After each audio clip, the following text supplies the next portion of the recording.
اگر یہ نہیں ہے، کوئی وطن پرست ہے، وطن کی محبت کی وجہ سے کوئی نیک کام کر رہا ہے، اس کا وہ کام وطن پرستی کے کھاتے میں جائے گا، خدا پرستی کے کھاتے میں نہیں جائے گا۔ کوئی قوم پرست ہے، اپنے قوم کی محبت میں کچھ کر رہا ہے، تو اس کا وہ نیک کام قوم پرستی کے کھاتے میں جمع ہوگا، خدا کی پرستش کے لیے نہیں۔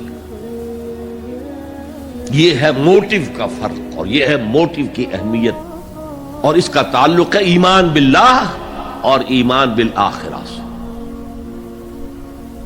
ایک حدیث میں حضور نے فرمایا کہ قیامت کے دن سب سے پہلے 3 اشخاص کا معاملہ پیش ہوگا۔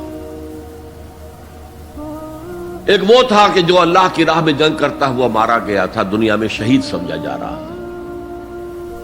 ایک وہ تھا جسے اللہ نے علم بہت دیا تھا، اس نے علم کو پھیلایا، خوب پھیلایا۔ اور ایک وہ جس کے پاس جس کو اللہ نے بہت دولت دی تھی، اور اس نے دولت جو ہے نیکی کے کاموں میں، بھلائی کے کاموں میں، غربا، یتاما، مساکین کے لیے خرچ کیا۔ اب اللہ پوچھے گا ان شہید صاحب سے کہ دیکھو میں نے تمہیں صحت دی تھی، جسمانی قوت دی تھی، تم نے کیا کیا؟ وہ کہے گا اے اللہ میں نے تیرے لیے قتال کیا اور اپنی جان دے دی۔ اللہ فرمائے گا کذبتا، تو نے جھوٹ بولا، انک قد قاتلت لأن یقال جریء، تو نے تو یہ جنگ میں حصہ لیا تھا اس لیے کہ تیری شجاعت کا ڈنکا بج جائے، تیری جرأت کی شہرت ہو جائے۔ وقد قیلا، وہ کہا جا چکا، اب یہاں تمہارے لیے کچھ نہیں ہے۔ اور فرشتوں کو حکم ہوگا اور اوندے منہ گھسیٹتے ہوئے اس کو جہنم میں ڈال دیں۔ یہی حشر ہوگا اس عالم کا، تو نے وہ نیکی کا کام کیا تھا، لأن یقال عالم، کہا جا چکا دنیا میں، ڈنکا بج چکا تمہاری شہرت کا۔ اب اس میں نوٹ کیجئے، اگر کسی عالم کے علم کا ڈنکا بج جائے، اس کی اپنی نیت وہ نہیں تھی تو اس کے اندر کوئی خرابی نہیں ہے۔ یہاں معاملہ نیت کا ہے۔ اگر نیت یہ ہو کہ میرے علم کی شہرت ہو جائے، میرے ہاتھ چومے جائیں،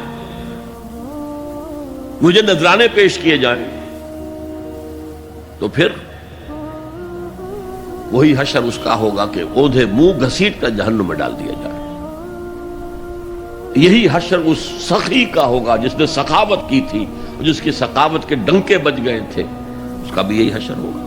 تو انما الاعمال بالنیات، اور یہاں نیکی کی بحث میں سب سے پہلے ولکن البر بر من آمن باللہ والیوم الآخر۔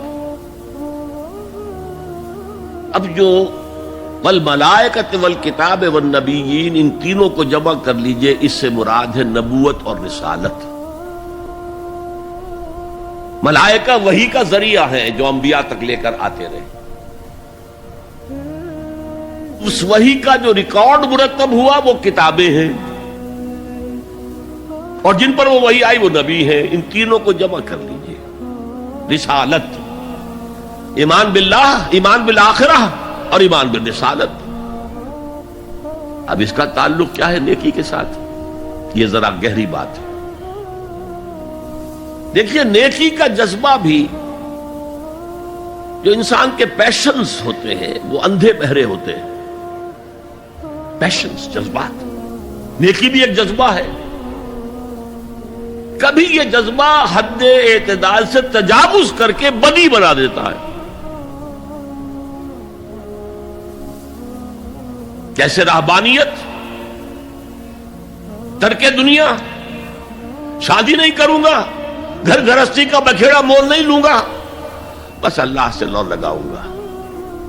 ظاہر بات ہے جس نے بھی فیصلہ کیا نیکی کے جذبے کے تحت کیا نا، لیکن اس کا جو نتیجہ نکلا اکثر و بیشتر پھر حرام کاری ہوئی۔ آپ عیسائیت کی جو ہے ہسٹری آف کرسچین موناسٹسزم، اس کا مطالعہ کیجئے، انہوں نے خود لکھا ہے کہ بظاہر راہب خانے ہیں، راہب اور راہبائیں رہتی ہیں، اور ان کے تہخانوں میں حرامی بچوں کے قبرستان ہو جاتے تھے۔ یہ نیکی کے جذبے نے بدی کو جنم دیا ہے۔ حضور کے ساتھ ایسا ہوا. 3 اشخاص آئے, انہوں نے حضور کی ازواج مطہرات سے معلوم کیا آپ رات کو کتنا وقت نماز میں لگاتے ہیں, آپ مہینے میں کتنے نفلی روزے رکھتے ہیں.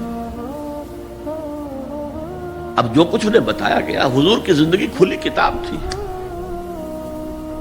بتا دیا گیا اتنا عرصہ جو ہے آپ رات کو تہجد پڑھتے ہیں, بتا دیا گیا مہینے میں اتنے روزے رکھتے ہیں. انہوں نے اسے کم سمجھا, فتقالوہا, قلیل سمجھا کہ یہ تو زیادہ نہیں ہے, ہمارا تو خیال تھا کہ آپ ساری رات ہی کھڑے رہتے ہوں. لیکن اپنے دل کو مطمئن کرنے کے لیے کہ حضور کی کہیں توہین بھی نہ ہو جائے, کہا جی انہیں تو ضرورت نہیں ہے, وہ تو معصوم ہی ہے, ان کی خطائیں اول تو ہوتی نہیں, اگر کوئی ہے بھی تو اللہ نے کہہ دیا قد غفر اللہ لک ذنبک ما تقدم منہا وما تاخر, اللہ نے تو معاف کر دی اگلے پچھلے سارے گناہ, میرے لیے یہ کافی نہیں ہے. ایک نے کہا میں پوری رات عبادت کروں گا, اپنی قبر بستر سے نہیں لگاؤں. دوسرے نے کہا کہ میں ہمیشہ ہر روز روزہ رکھوں گا, کبھی افطار نہیں کروں گا. تیسرے نے کہا میں کوئی شادی بیاہ نہیں کروں گا, ایک کھکیڑ میں نہیں پڑھوں گا میں. حضور کو خبر ہو گئی, آپ نے طلب فرمایا اور غصے کے انداز میں وہ الفاظ کہے کہ جو حضور سے بالکل متوقع نہیں ہے. واللہ انی لاتقاکم واخشاکم, خدا کی قسم میں تم سب سے زیادہ متقی ہوں اور سب سے زیادہ اللہ سے ڈرنے والا ہوں. لیکن میرا طریق یہ ہے کہ میں رات کو سوتا بھی ہوں اور نماز بھی پڑھتا ہوں,